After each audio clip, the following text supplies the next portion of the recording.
Dr. Kevin Hofarth here for another week, functional medicine, talking to you about the next step in the digestion assimilation manager. Today we're going to talk about essential fatty acids.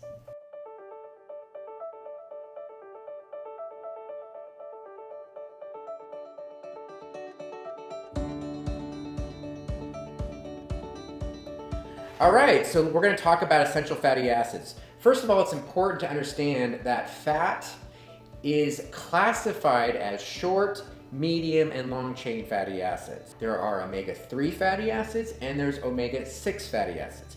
Right off the bat, I want to emphasize one important thing. Omega-6 get the bad name. They're the inflammatory.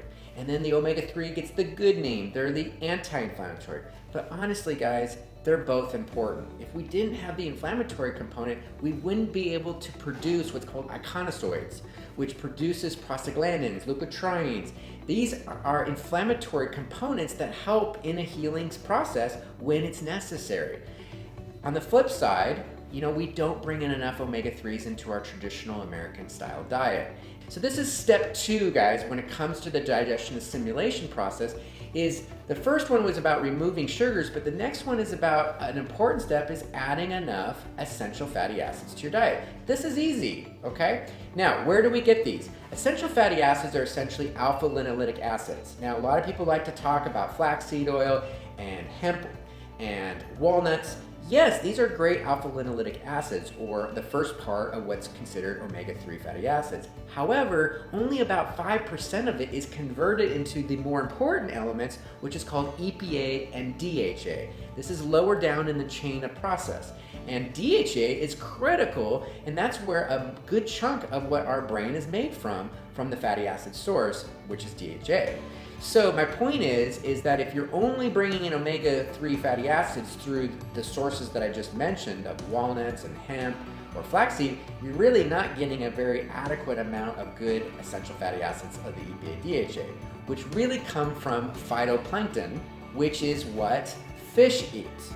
When we're talking about a balance in our diet, the typical standard American diet is a ratio of omega-3s of about 1 to 6 to 9 to 12 even, where we really should be about 1 to 1 or at least 1 to 3 ratio.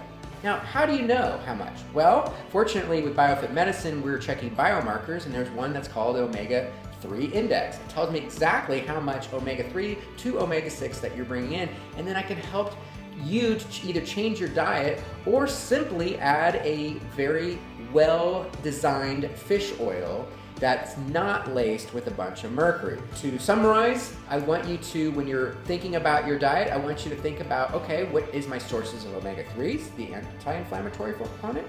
And then on the flip side of it, we want to consider how much omega-6 are we bringing in. You're bringing in a lot if you're eating a lot of animal fats, a lot of vegetable oils, corn and grapeseed oils. This is where digestion assimilation is extremely important, and I hope this helps you understand why you should either eat fish most days of the week and or add a fish supplementation. I think a good starting point for most Americans is 2 grams a day.